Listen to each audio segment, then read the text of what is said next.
Binibigyan ko ng 1 point si Mark because he's quite insensitive. Hindi niya na-realize na you are being hurt. He's physically hurting people at saka verbally teasing me in a bad way. Hindi niya alam na na-hurt na pala ako or yung ibang tao.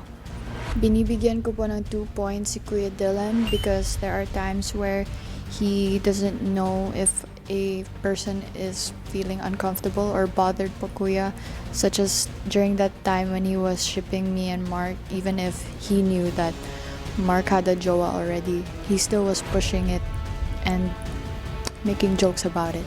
Binibigyan ko po ng 1 point si Mark kuya kasi minsan nagiging physical na po yung jokes niya around us po kuya. Binibigyan ko po ng 2 points si Kuya Binsoy po kuya kasi minsan po yung jokes niya it's hitting below the belt na po kuya.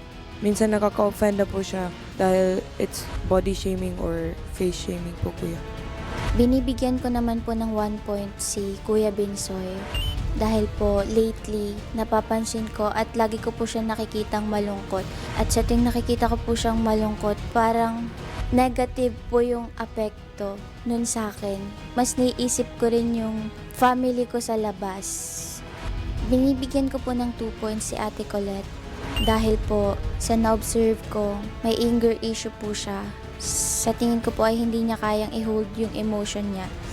I give 1 point to Kanata because she tends to go away from the group or go away from what's happening inside the house. 2 points to Kai because she is the least verbal and she's the least to mingle out of all the housemates. I think it would affect future tasks because she doesn't have a dynamic with other housemates. Binibigyan ko po ng 1 points kuya si Colette. Dahil po nung meron po kaming task na pinakita niya po yung tunay niyang ugali.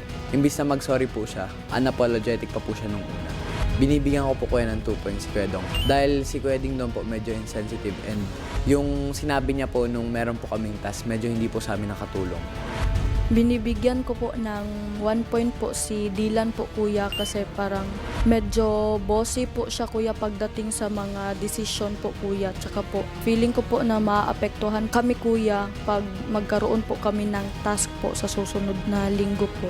Binibigyan ko po ng 2 points si Mark kuya kasi doon po sa weekly task po namin, nakukulitan po ako sa kanya po kuya, tsaka po hindi po siya nakikinig po sa mga saway po ng mga parents niya, tsaka sa iba pong housemate po kuya.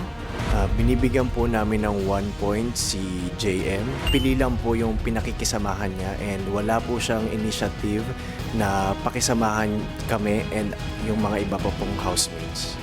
Binibigyan po namin ng 2 points si Mark kuya dahil napansin po namin na nagiging sobrang pasaway na po siya, especially nitong nagdaang linggo po. Binibigyan ko po ng 1 point kuya si Colette dahil po nung nakaraang weekly task, bigla na lang po siyang sumabog and hindi niya po na-control yung temper niya and nasigawan niya po kami, mga boys po. Binibigyan ko po ng 2 points kuya si Mark dahil minsan po masyado na po siyang makulit and hindi niya po napapansin na yung mga biro niya overboard na sa aming mga nakakatanda sa kanya. Binibigyan ko po ng 1 point si Dylan kuya kasi di din po ako makasuggest ng mga ideas ko. Gusto niya po yung idea niya po yung masunod kuya. Binibigyan ko po ng 2 points si Briggs dahil nag-aalinlangan po ako magbigay ng suggestions sa kanya dahil nakakatakot po siya minsan since sobrang stricto niya po. Binibigyan ko po ng 1 point po si Kanata kuya dahil hindi po siya masyadong nakapaghalubilo po sa amin sa loob ng bahay niyo po and baka po maka-apekto po ito sa susunod na task na gagawin po namin kuya. Binibigyan ko po ng 2 points po si Colette po kuya dahil di niya po makontrol yung emosyon niya po kuya and nakaka-apekto po to sa akin kuya dahil nagbabago po yung mood ng iba kuya kapag nagagalit po siya bigla. Binibigyan ko po ng 1 point si Colette. Dahil nung nag-weekly task po kami, medyo uminit siguro yung ulo niya tapos sumabog siya. So it could have been delivered in a better way, kuya, yung nararamdaman niya. Pero bigla siyang sumigaw. So kaya na-affected yung lahat ng housemates po. Kuya, binibigyan ko po ng 2 points si Kanata. Sa lahat ng tao sa bahay, siya yung less nag-initiate na magtulong sa mga chores, and sometimes lumalabas din yung siguro pagiging bunso niya na attitude na sometimes nakikita ko na nagugulat din yung ibang housemates ko. Binibigyan ko ng 1 point si Noemi kuya kasi nahihirapan po siyang mag-take ng mga simple instructions kuya, especially sa mga task. Binibigyan ko ng 2 points po kuya si Rain kasi lately nakikita ko po siyang tahimik or nalulungkot. Siguro na miss niya yung outside world.